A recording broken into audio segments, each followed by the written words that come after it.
Hari ini saya akan membahas custom cost calculation.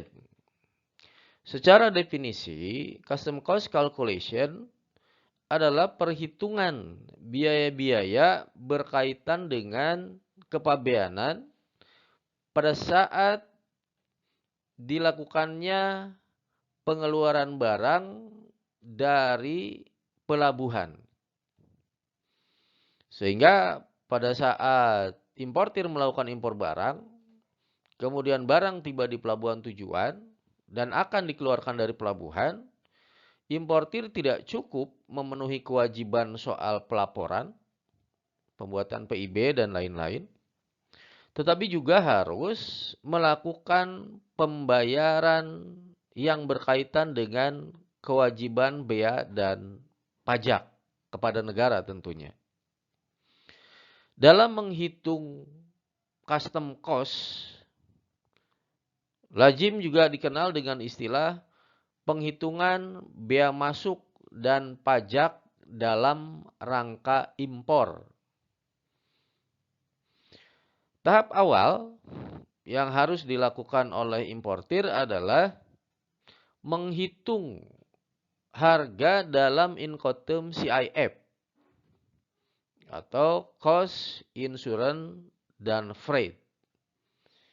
Di mana nanti nilai CIF ini akan dijadikan sebagai nilai pabean. Gitu. Nah, ketentuan-ketentuan di dalam menentukan nilai CIF adalah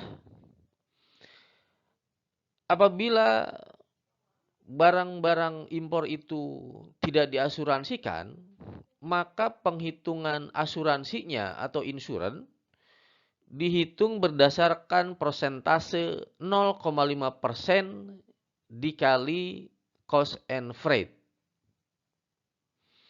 Kemudian ketentuan yang kedua, apabila freightnya tidak diketahui, maka dikenai ketentuan freightnya itu dicari dengan cara mengalikannya dengan harga FOB. Jadi persentasenya dikalikan dengan FOB. Adapun ketentuannya adalah apabila impor dari negara-negara ASEAN, maka freight-nya atau ongkos angkut menggunakan kapal laut 5% dikali FOB. Kemudian yang kedua, apabila impornya dilakukan dari negara Asia dan Australia di luar ASEAN, maka freight-nya adalah 10% dikali harga FOB atau free on board. Nah, tetapi kalau importasinya dilakukan di luar dari kedua area tadi, maka freight-nya dicari dengan cara mengkalikan 15% dengan harga FOB-nya. Gitu. Sesudah nilai CIF-nya diketahui, maka kita harus mencari nilai pabean atau nilai yang digunakan untuk menghitung bea masuk. Caranya adalah nilai CIF dikalikan dengan NDPBM atau nilai dasar perhitungan bea masuk. Dengan kata lain, NDPBM ini adalah kurs yang dikeluarkan oleh Kementerian Keuangan. CIF dikali dengan NDPBM diperoleh nilai pabean. Tadi nilai pabean adalah nilai yang digunakan untuk menghitung bea masuk. Nah, bea masuk sendiri adalah pungutan yang sesuai dengan undang-undang, kemudian dikenakan terhadap barang-barang impor. Cara menghitungnya, persentase bea masuk dikali dengan nilai pabean. Dari sudut pandang regulasi bahwa bea masuk terdiri dari beberapa ya.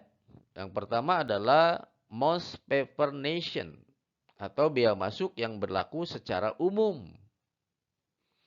Tetapi tidak hanya bea masuk yang berlaku secara umum, ada juga bea masuk tambahan.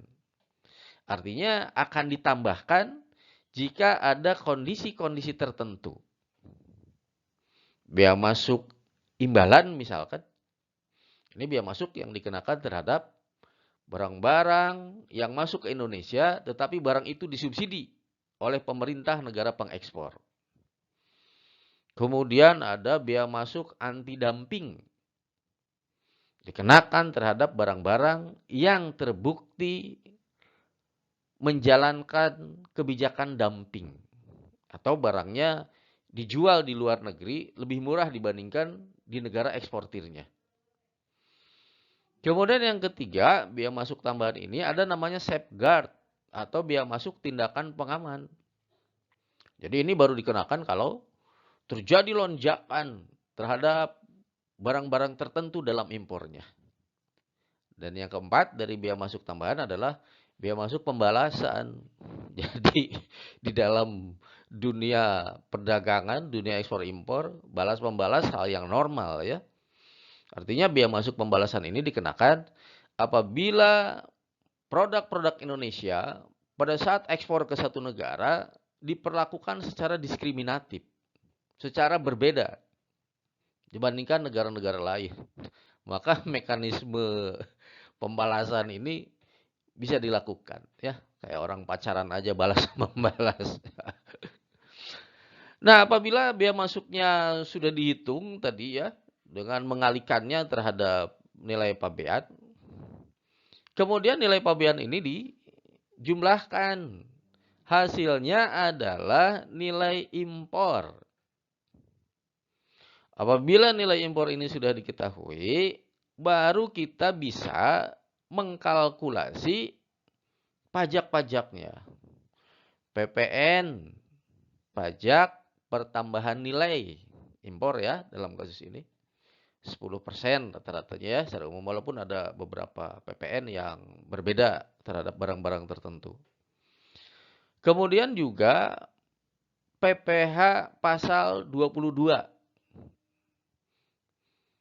di mana penetapannya adalah dilihat dari status importirnya. Apabila importirnya memiliki angka pengenal importir, maka besaran PPh pasal 22-nya adalah 2,5% dari nilai impor. Tetapi jika tidak memiliki API, maka lebih besar penetapan untuk PPh pasal 22-nya, yaitu 7,5% dari nilai impor. Nah, untuk barang-barang yang kategorinya adalah barang mewah, masih ada tambahan, yaitu pajak penjualan barang mewah yang besarannya bervariasi. Apabila semua sudah dihitung, bea masuknya sudah didapat, di mana bea masuk ini tentu berdasarkan jenis barangnya juga ya. Jenis barangnya ini ada kategorinya yang dinyatakan di dalam pos tarif. Ada nomornya, nomor pos tarifnya berapa, bea masuknya berapa, persentasenya berapa, kalikan dengan nilai pabean. Hasilnya dalam rupiah berupa bea masuk. Kemudian tambahkan dengan PPN, PPh pasal 22, dan PPN BM. Hasil akhirnya adalah kewajiban importir berupa pembayaran kepada negara, bea masuk, dan pajak dalam rangka impor. Sekian pembahasan kali ini, sampai jumpa di pembahasan mendatang.